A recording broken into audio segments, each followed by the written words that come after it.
maisha ni ya ghetto, msaliti ni petro, sharia muna kwao, wazimu pia na hao, furaha sio mfano, ukabila ndio kwao, hapo nishafika, ukweli na hakika, kadiri na shika, furaha kwa lahiki, kwenda kwa mashabiki, waji kuziki, beef na fiki, beat na dhiki, muda muna wiki, mimi na himziki, split ni mukiki, kutafuta ziki, kwa makini mfulisi, salujima la sili, feel me. Don't you know we're talking about a revolution song?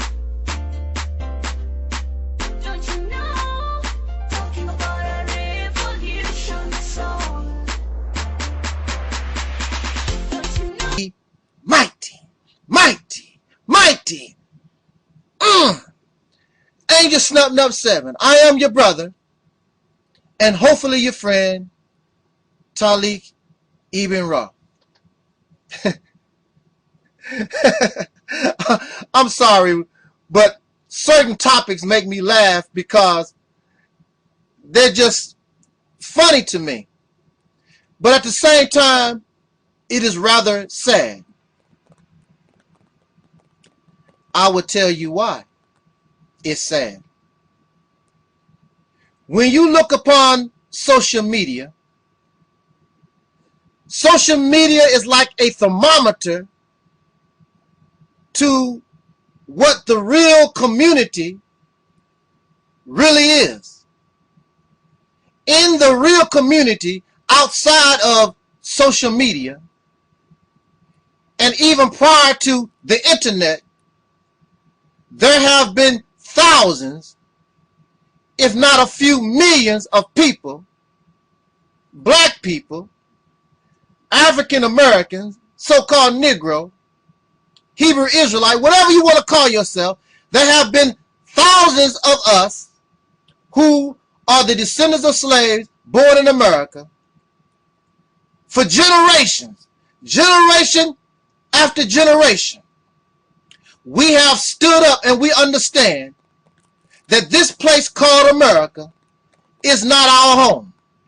We understand that it may be impossible for this place called America, as long as the racist Caucasian people control this land, it will never truly be our home. We will never gain true freedom, justice, and equality. So generation after generation, we have people who claim that there is a need for a black revolution. They are part of this movement of black liberation, either to return back to Africa for those who believe that's where we come from. However, for those who believe that we are natural to this landmass, however you view it, we understand that there's a need for black liberation. So you look upon social media and we see countless videos and blogs or vlogs, however you want to call it. Thousands of people for generations, thousands of black people. They claim and you say that you yearn for the liberation of a people. But yet after all this time, after generations, you sit upon social media almost the same slave your ancestors was. Why is this?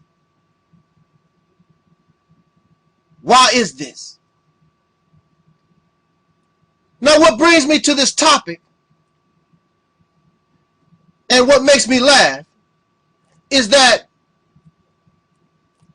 a question came into my mind, or a statement, and that statement or question is, if black revolution, if black liberation was sex, we would be free right now. We would be in Africa, we would be somewhere, we would take over this country, something would be done to change our condition.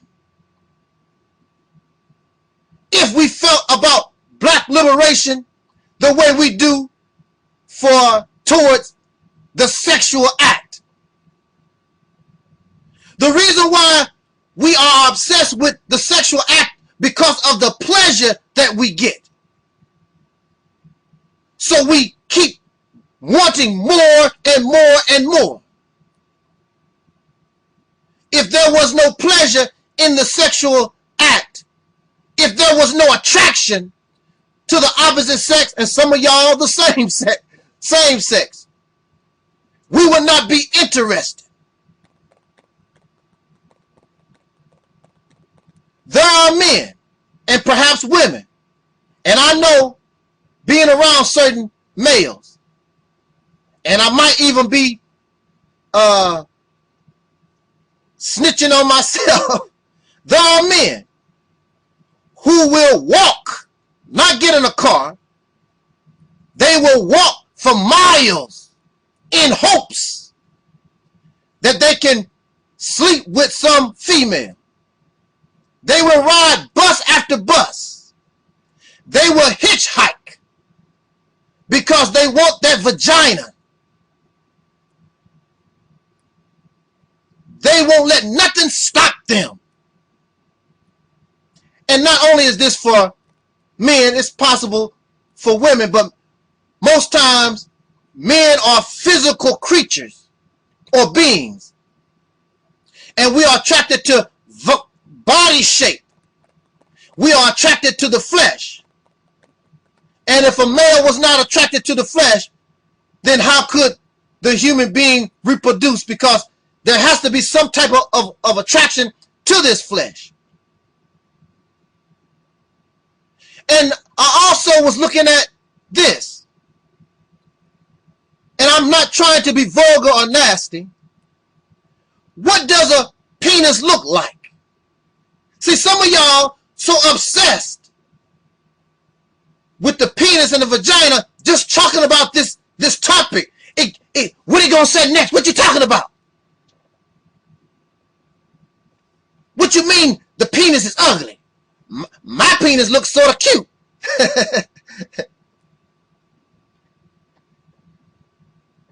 Normally, the penis, the vagina,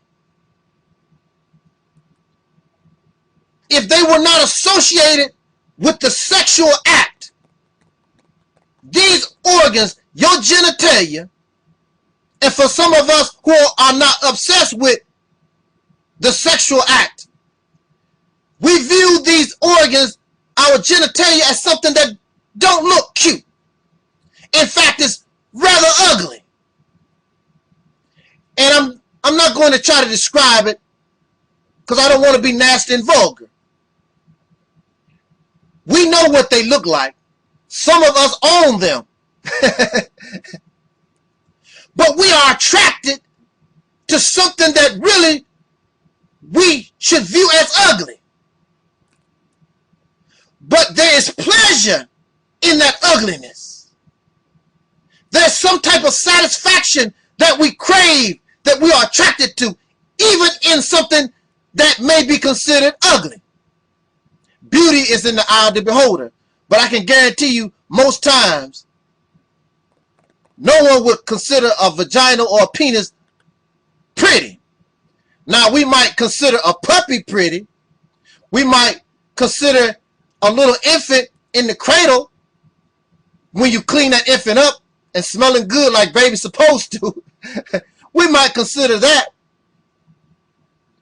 But if it was not for the sexual pleasure that we derive from these organs, we would not consider them looking pretty at all or attractive. If only you, black man or woman in America, if you had that same type of attraction, if you felt the same type of pleasure for seeking black liberation. Many of you talk, but you're not really a black liberator. You're not really attracted to your freedom. There are men willing to walk miles and miles and endure all kinds of stuff to get some stuff. But when it comes to black liberation, You don't see it that way. You're not even attracted. It must be, and it has to be, a mental illness that you yearn for sexual gratification, and that's how our enemies keep us enslaved. Because the same way you are attracted to the penis, the same way that you are attracted to the vagina, you should be attracted to your true freedom. You should want to seek true justice and seek equality, not only for black men, but for every man, woman, and child. And you should be willing to walk miles and miles and miles. If black liberation means that we go without a meal every day, whatever the harsh requirement, because that's something that we want. If you only felt the way you do when you want to get between somebody's legs or want somebody to go between your legs. I'm not trying to be vulgar and nasty, but if you felt that way, wanting to get between the legs of black liberation, wanted the black liberation to get between your legs, if you felt the same way, don't you know, black man and woman, we would be free overnight. In order to get some, and y'all know this, in order to get some, you have learned how to compromise. You really don't like that person, but you want to get some. That person ain't all that cute, but you want to get some. But you don't feel that way towards black liberation.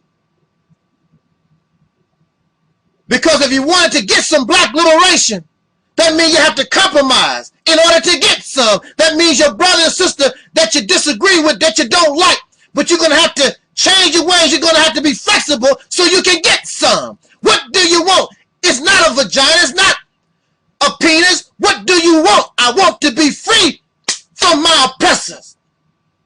I want my ancestors to be proud of me. That's what I want. I want my own land. I want my own language. I want my own culture. I don't want to copy somebody else's culture. I want to do my own thing. I want to be independent. I want to be a strong black woman. I want to be a strong black man. That's what I want. I want some sex. I want to have sexual intercourse with black liberation, because having sex with black liberation will produce a free baby, not a slave. Man, if only you and I, the same way that we lust for vagina, the same way that we lust for penis, we will lust and do what is necessary to get between the legs, or let black liberation get on top of us. You're not real with this. If you was as real with black liberation as you are trying to get somebody pregnant, and then the only thing you're going to do is produce more slaves for the massa. That's all you're doing. Black liberation produces free